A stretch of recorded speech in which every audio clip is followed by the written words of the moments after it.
cuma ikut mbah, dan ayah saya meninggal sejak saya umur 8 tahun. Ibu saya merantau. Saya dikasih uang itu cuma 10.000 karena nggak punya uang. Karena ada program sekolah rakyat, saya bisa melanjutkan sekolah dan menggapai cita-cita saya. Saya pengen ke Jepang. Ingin menyampaikan kalau aku sayang sama ibu. Aku sayang sama ibu. Aku cuman punya ibu, ayah udah nggak ada. Jadi ibu tolong ngertiin aku. Ibu pulang.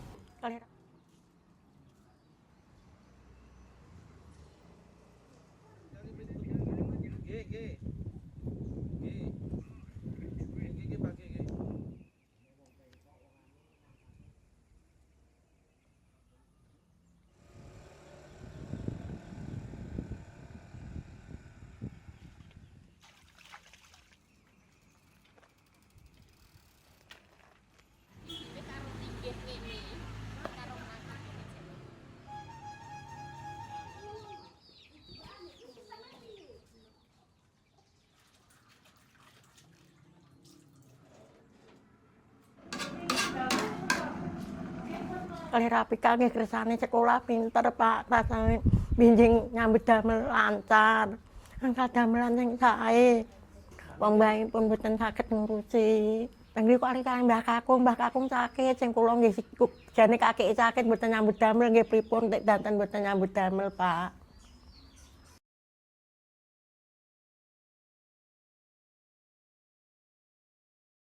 Menteri Keuangan Purbaya Yudi Sadewa mengklaim respon dari IMF, Bank Dunia, dan lembaga pemerintah tergolong positif. Terutama terhadap kemampuan Indonesia dalam menjaga pertumbuhan tanpa membebani fiskal.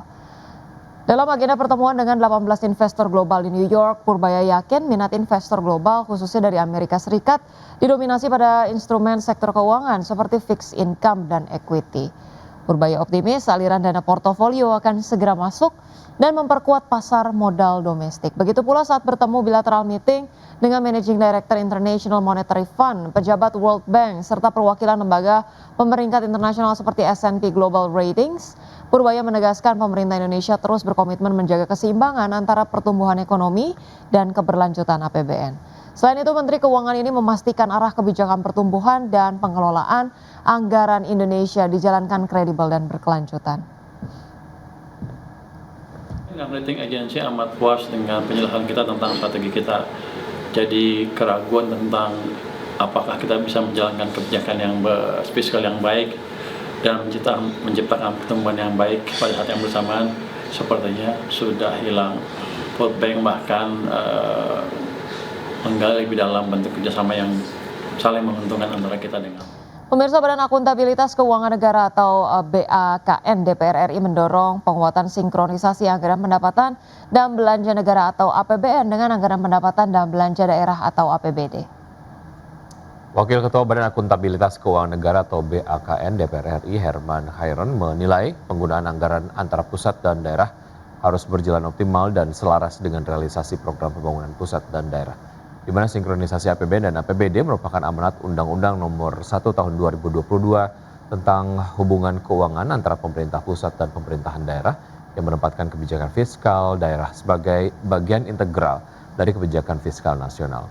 Oleh sebab itu diperlukan penguatan kebijakan yang mendorong peningkatan kewenangan daerah, termasuk penataan mekanisme dana bagi hasil agar lebih efektif dan berkeadilan.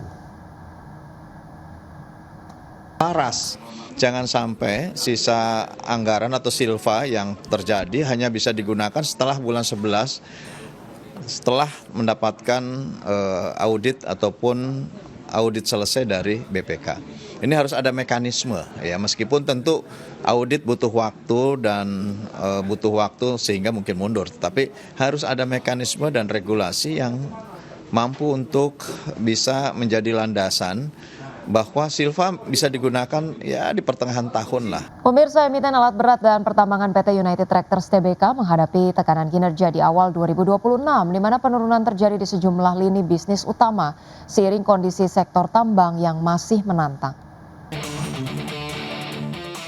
Kinerja awal tahun UNTR melemah sepanjang Januari hingga Februari 2026.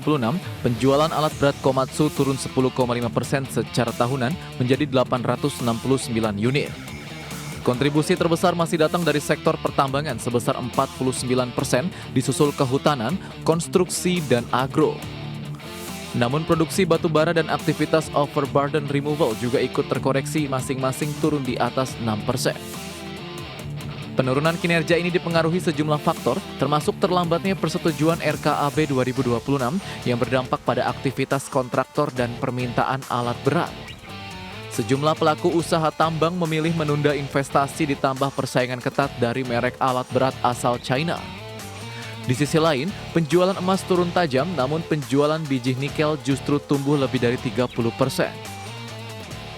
Menghadapi kondisi ini, manajemen United Tractors menyiapkan strategi defensif di 2026 dengan menjaga kekuatan neraca dan melakukan evaluasi target bisnis. Perusahaan juga terus mendorong diversifikasi usaha, khususnya ke sektor mineral dan energi. Salah satunya melalui akuisisi tambang emas Dope yang ditargetkan mulai beroperasi pada 2028. Langkah ini diharapkan dapat mengurangi ketergantungan pada batu bara, sekaligus mendorong pertumbuhan berkelanjutan. Berbagai sumber IDX Channel. Pemirsa, PT Pelayaran Nasional Ekalia Purnama Sari Tbk menempuh pembiayaan non-perbankan senilai Rp633,44 miliar untuk mengamankan akuisisi kapal strategis yang merupakan bagian dari pengembangan dan penguatan kegiatan usaha. Berdasarkan keterbukaan informasi, langkah tersebut dilakukan melalui entitas anak PT LP Transcargo yang memperoleh fasilitas pinjaman dari pihak ketiga non-lembaga keuangan untuk membiayai pembelian kapal multi-purpose support vessel. Nilai pinjaman mencapai Rp633,44 miliar dengan bunga 9% per tahun dan tenor maksimal 9 bulan atau hingga refinancing dilakukan. Manajemen perseroan menyatakan keputusan mengambil pinjaman non-bank didorong oleh kebutuhan pendanaan yang mendesak untuk menyelesaikan kewajiban pembayaran lelang kapal yang jatuh tempo pada 7 April 2026. Di sisi lain, proses pendanaan melalui perbankan masih berjalan dan belum dapat direalisasikan dalam waktu yang dibutuhkan. Kondisi tersebut memaksa perseroan mencari alternatif pembiayaan jangka pendek agar akuisisi tidak tertunda. Pemerintah Indonesia membuka peluang ekspor pupuk urea ke India seiring dengan adanya kelebihan produksi dan surplus dalam negeri yang mencapai 1,5 juta ton. Iya, langkah ini dipastikan bisa terlaksana jika pemenuhan kebutuhan pupuk untuk domestik tercukupi. Usai menerima kunjungan Duta Besar India untuk Indonesia Sandip Chakravorty, Wakil Menteri Pertanian Sudaryono memastikan pemerintah berencana melakukan ekspor pupuk urea ke India sebesar 1,5 juta ton. Meski demikian, Sudaryono memastikan bakal mengutamakan kebutuhan pupuk dalam negeri sebelum resmi melakukan ekspor. Terlebih, India menjadi salah satu negara yang berminat mengimpor urea dari Indonesia, terutama untuk memenuhi kebutuhan musim tanam yang berlangsung pada Juli hingga September, sehingga membuka peluang ekspor tanpa mengganggu pasokan domestik. Kita mendiskusikan salah satu topik utamanya adalah bagaimana India itu kemudian bisa mengamankan kebutuhan pasokan ureanya yang salah satu sumbernya adalah berasal dari Indonesia. Dan memang sebagaimana sudah saya sampaikan juga di media dan beberapa hari yang lalu bahwa memang kita Indonesia akan mengutamakan kepentingan atau kebutuhan pupuk kita untuk dalam negeri, dan setelah kita hitung semua itu ada ekses atau ada kelebihan yang bisa kita ekspor ke luar negeri sekitar 1,5 juta ton. Sementara itu, Duta Besar India untuk Indonesia Sandip Chakravorty menyambut baik peluang kerjasama ini, di mana India siap mengimpor pupuk dari Indonesia melalui skema kerjasama antar pemerintah atau government to government. Cooperation in the agriculture sector in Indonesia and also bilateral cooperation with India. As you know, India has been a long-standing partner of Indonesia, and we have been supporting the agriculture sector of Indonesia. There is also very healthy trade in agriculture products between India and Indonesia. So we discussed those issues also, and we have seen how agriculture productivity and production in Indonesia has increased, and we spoke about how we can support that. Adapun total kapasitas produksi pupuk nasional mencapai 14,8 juta ton per tahun dengan urea sebesar 9,4 juta ton.